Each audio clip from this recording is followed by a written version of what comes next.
देखिए यहाँ पर आपका टॉपिक है biochemical nature of genetic material. इसका मतलब होता है आनुवंशिक पदार्थ की जैव रासायनिक प्रकृति होता है ना। तो बायोकेमिकल नेचर का मतलब होता है जैव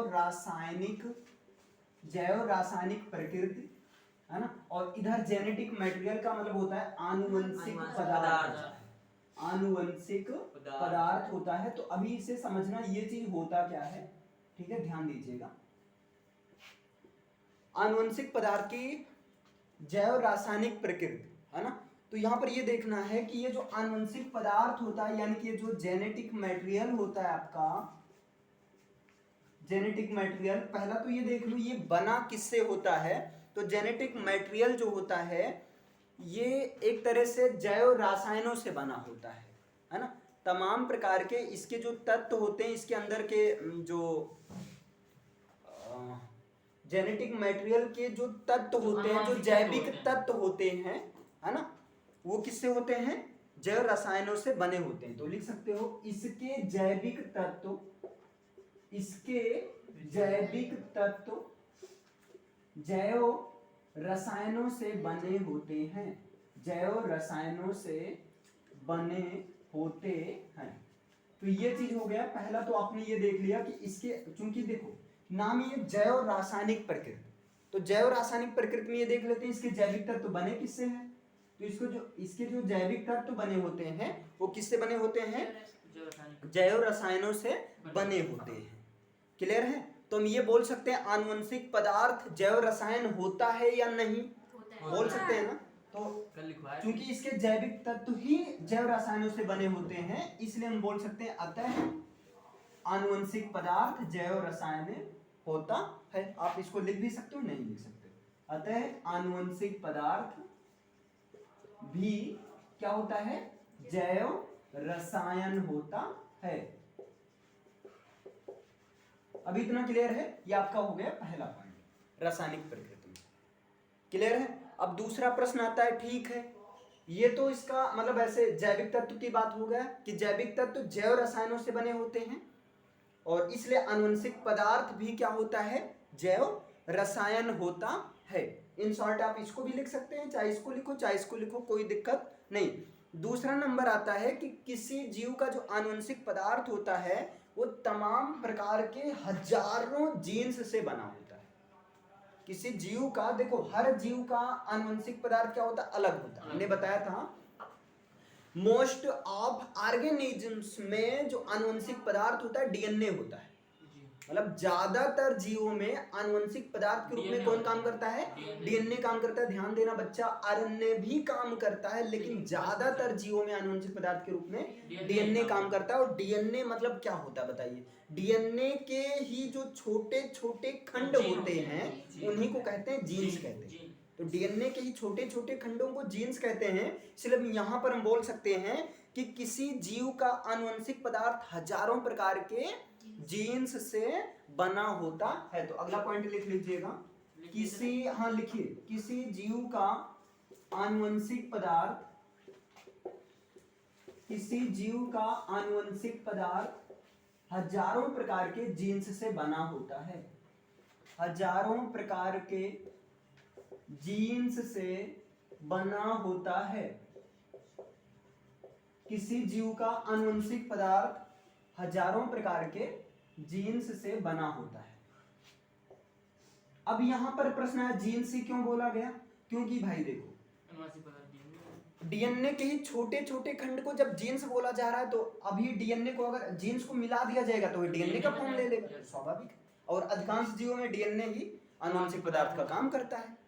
क्लियर है।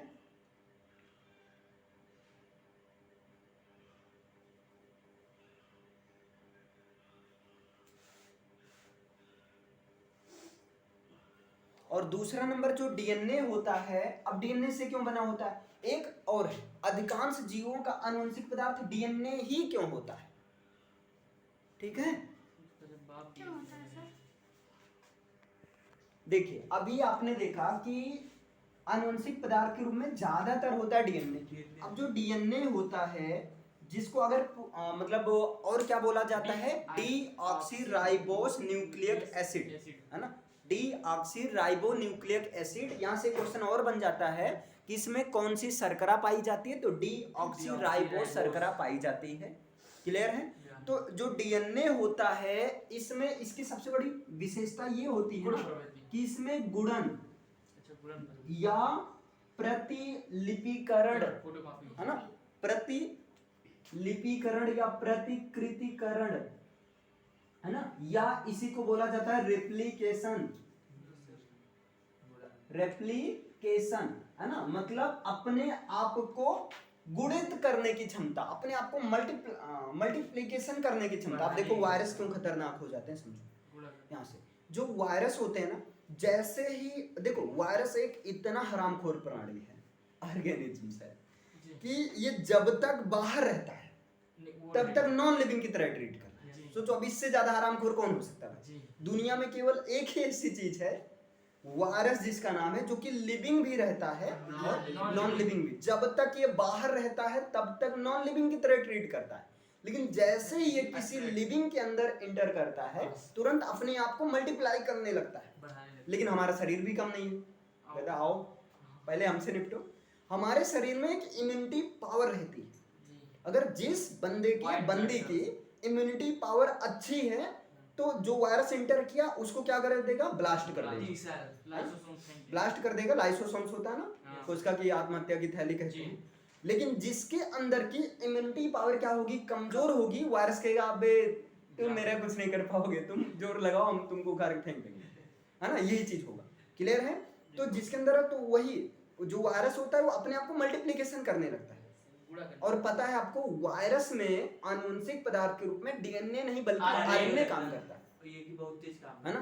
तो वहां पर प्रतिलिपिकरण होने लगती है, मतलब ऐसे फोटोकॉपी बनने लगती है ना। और जब फोटोकॉपी बनने लगते हैं तो शुरुआत में लक्षण कम और रोग के मतलब रोग कम गंभीर, लेकिन धीरे धीरे धीरे धीरे बढ़ता ही जाता है, ज्यादा गंभीर, मतलब और एक समय ऐसा आ जाता है तुमको निपटा देता है ना। देखो या तो इम्यूनिटी के द्वारा तुम उनको निपटाओ, अगर तुम उनको नहीं निपटाए तो तुमको निपटाए बिना मानेंगे नहीं। ये वायरस का ऐसा है। क्लियर है? समझ में आया?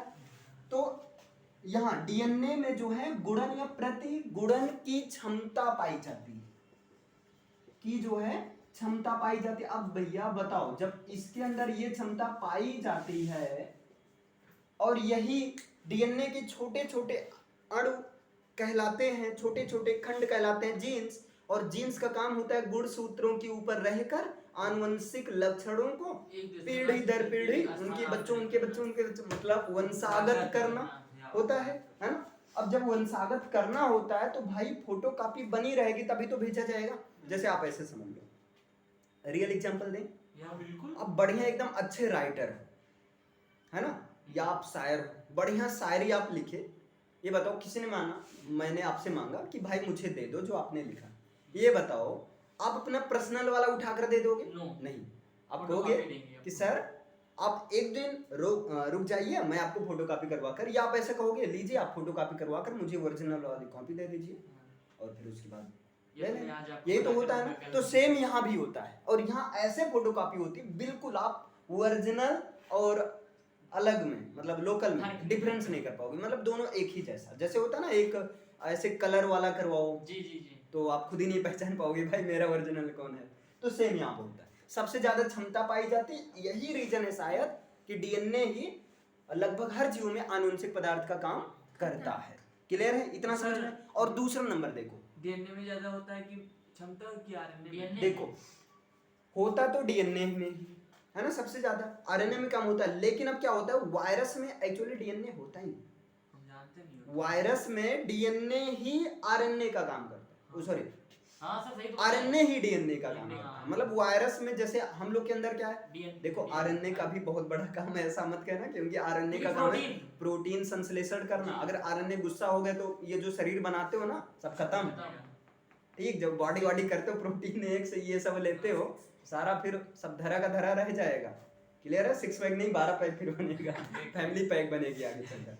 चलो समझ में आया भाई? देखो दो ऑप्शन रहता है, या तो अभी आप 6 पैक बना लो या आगे फैमिली पैक बनाओ, दो में से एक पैक तो बना नहीं रहता।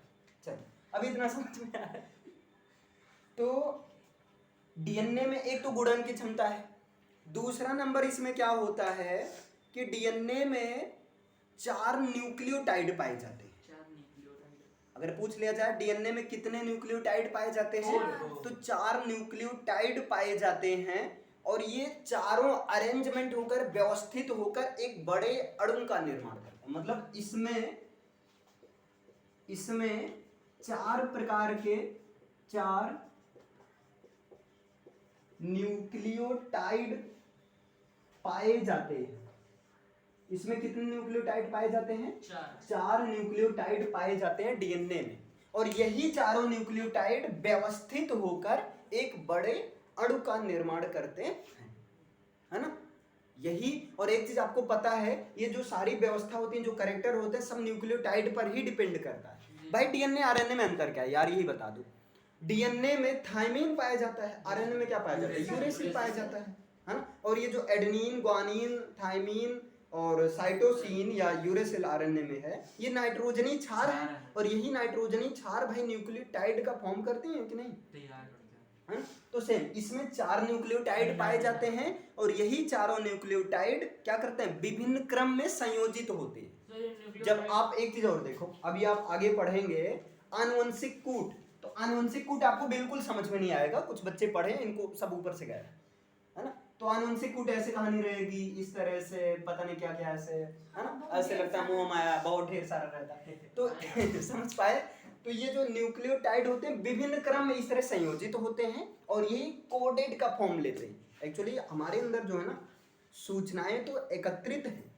आनुवंशिक पदार्थ क्या है? आनुवंशिक पदार्थ सूचना केंद्र है, लेकिन किससे इंफॉर्मेशन बूथ सेंटर है ना। आनुवंशिक पदार्थ क्या है? इंफॉर्मेशन बूथ जैसे आप यही बता रहे हैं ना, जैसे ग्वानिन किससे जुड़ा है, ये सब। हाँ, तो ये सब क्या है? आनुवंशिक पदार्थ कोड के फॉर्म में, और ये जो कोड होती हैं यही नाइट्रोजनी क्षार ही कोड बनाते हैं, इससे जुड़ते हैं, है ना। तो एक चीज हम और कह सकते हैं कि डीएनए आनुवंशिक पदार्थ का सूचना को संग्रहित करके रखता है, कोड के फॉर्म, है ना। अर्थात आनुवंशिक पदार्थ, आनुवंशिक लक्षणों की सारी सूचनाएं कहाँ संग्रहित रहती हैं? डीएनए में। किस रूप में रहती हैं? कोडेड के फॉर्म में रहती हैं, और उस कोडेड को क्या बोलते हैं? आनुवंशिक कोड या जेनेटिक कोड। क्लियर है? अभी आगे पढ़ेंगे इसके बारे में। चलो अभी इसे पहले लिख लीजिए, इसे लिखिए। चलिए इसके बारे में नेक्स्ट लिख लीजिए। नेक्स्ट, अधिकांश जीवों में डीएनए आनुवंशिक पदार्थ के रूप में उपस्थित होता है। अधिकांश जीवों में डीएनए आनुवंशिक पदार्थ के रूप में उपस्थित होता है। आनुवंशिक पदार्थ के रूप में उपस्थित होता है, ये चीज अगला पॉइंट है ना। अधिकांश जीवों में डीएनए आनुवंशिक पदार्थ के रूप में उपस्थित होता है, क्या रहता है ना। और इस बात को एकदम प्रैक्टिकल एक्सपेरिमेंट के द्वारा प्रूव किया जा चुका है कि अधिकांश जीवों में डीएनए ही आनुवंशिक पदार्थ का काम करता है। क्योंकि सेम होते हैं। क्लियर है? और दूसरा नंबर अब प्रश्न आता है कि डीएनए से क्या और कुछ बनता है? हाँ बिल्कुल, डीएनए से आपका, हाँ लेकिन एक चीज और है, बट इन कर देना बड़ा सा, बट लेकिन, अब यहाँ पर लेकिन भाई लेकिन लग गया, अगर मगर लेकिन काम बिगाड़े 3, तो यहाँ देखते हैं कौन सा काम बिगाड़ रहा है। तो यहाँ पर ये कह रहा है कि कुछ जीवों जैसे वायरसेस में आरएनए आनुवंशिक पदार्थ के रूप में, लिख लो, कुछ जीवों, लेकिन कुछ जीवों जैसे वायरस आदि में आरएनए आनुवंशिक पदार्थ का काम करता है। आरएनए आनुवंशिक पदार्थ का काम करता है, आनुवंशिक पदार्थ का काम करता है। कुछ जीवों जैसे वायरस आदि में, वायरस को बच्चा हिंदी में बोलते हैं विषाणु, आदि में आरएनए आनुवंशिक पदार्थ का काम करता है।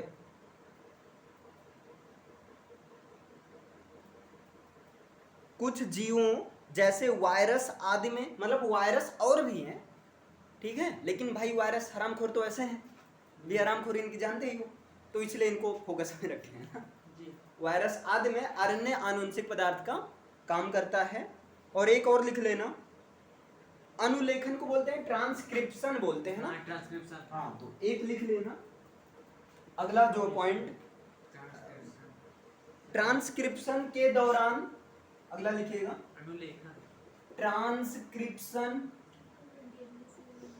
ट्रांसक्रिप्शन जिसको बोलते हैं अनुलेखन, है ना, ट्रांसक्रिप्शन या इसको क्या बोलते हैं, अनुलेखन के दौरान, इसी में लिखे अगला पॉइंट करके, ट्रांसक्रिप्शन या अनुलेखन के दौरान डीएनए से आरएनए का निर्माण होता है। डीएनए से आरएनए का, डीएनए से आरएनए का निर्माण होता है। ट्रांसक्रिप्शन के दौरान डीएनए से आरएनए का निर्माण होता है।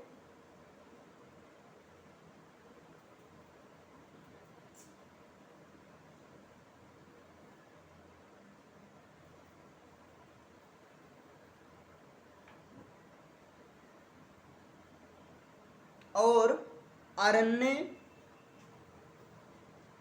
और आरएनए इसी में ऐड कर देना लाइन चेंज करते हुए, और आरएनए ट्रांसलेशन, और आरएनए ट्रांसलेशन मीन्स अनुवादन के दौरान,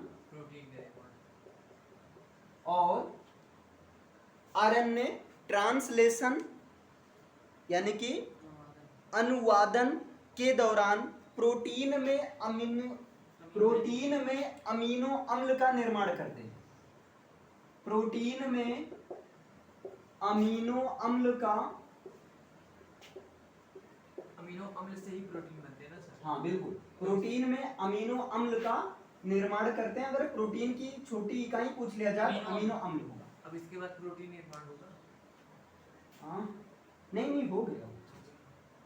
तो इसको इंसर्ट लिख सकते हो, डीएनए से आरएनए बना, तो इस प्रोसेस का नाम रखा गया ट्रांसक्रिप्शन, अनुवादन, जिसको बोलते हैं अनुवादन, और आरएनए से बना प्रोटीन, है ना, जिसको क्या बोलते हैं, ट्रांसलेशन। ट्रांस, अरे बच्चा ये तो पाप हो गया यार, देखो कहाँ भटक रहे हैं भाई। अनुलेखन, हाँ ख्वाबों की दुनिया में हम भी देखो भटकती आत्मा। इधर क्या होगा, अनुवादन। क्लियर है, ये चीज आप चार्ट में लिखते हैं। क्लियर है,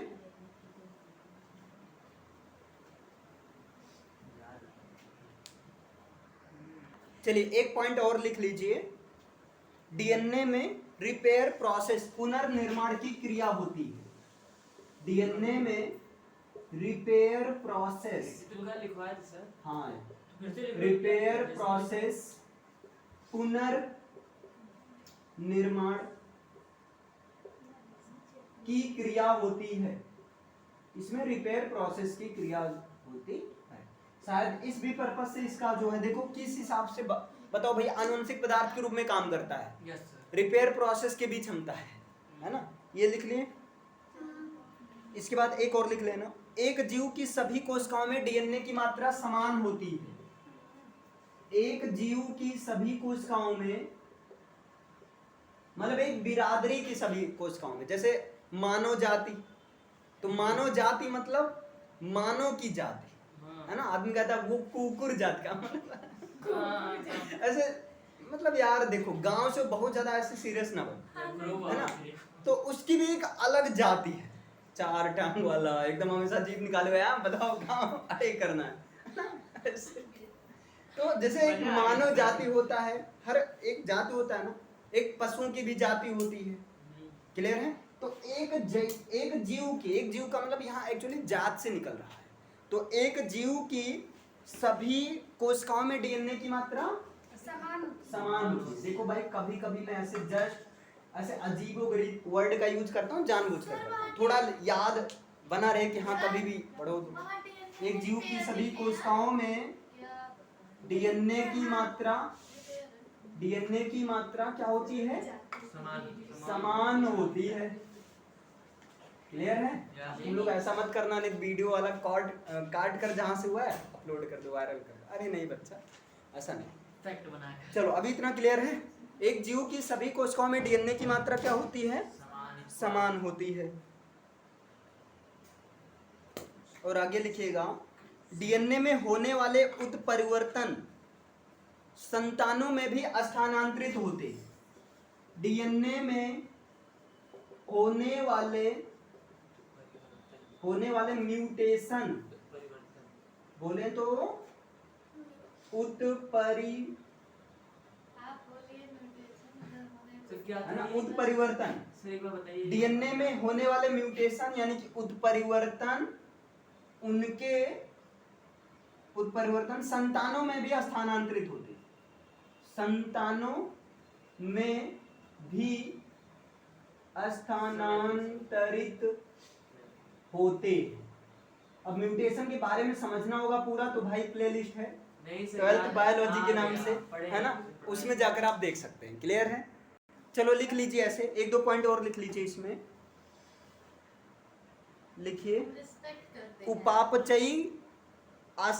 उपापचयी आवश्यकताओं के अनुसार, उपापचयी आवश्यकताओं के अनुसार डीएनए खंड, उपापचयी हाँ सर सही है। आवश्यकताओं के अनुसार, उपापचयी आवश्यकताओं के अनुसार डीएनए खंड, देखो उपापचयी आवश्यकता का मतलब होता है मेटाबॉलिक नीड के अनुसार।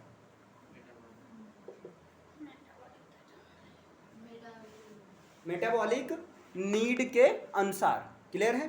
तो उपापचयी आवश्यकताओं के अनुसार डीएनए खंड क्या होते हैं बताइए?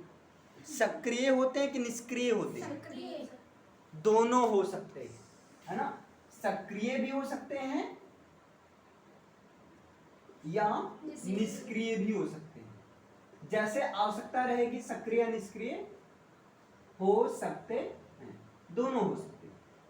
क्लियर है? जैसे नीड होगी इनको।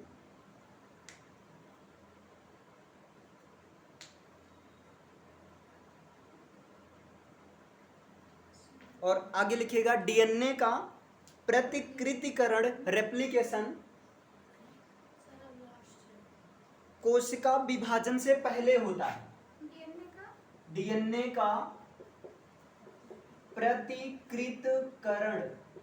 प्रतिकृतिकरण बोले तो, अरे वाह, रेप्लिकेशन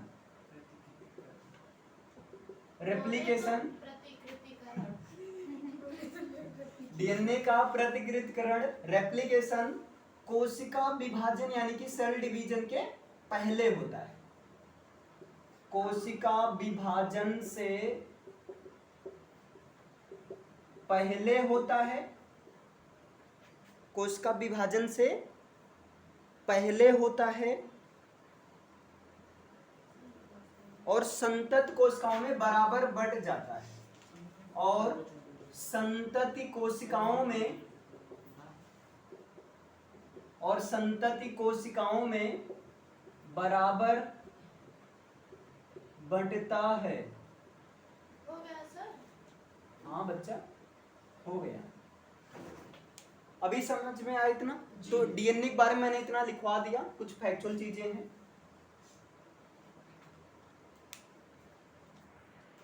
एक क्वेश्चन लिख लीजिए, डीएनए की खोज फ्रेडरिक मीस्चर ने 1869 में किया। डीएनए की खोज फ्रेडरिक मीस्चर ने 1869 में की। फ्रेडरिक मीस्चर ने 1869 में की डीएनए की खोज। डीएनए अम्लीय प्रकृति और केंद्रक में उपस्थित होने के कारण, डीएनए अम्लीय प्रकृति और केंद्रक में उपस्थित होने के कारण,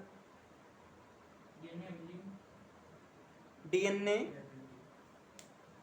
अम्लीय प्रकृति और केंद्रक में उपस्थित होने के कारण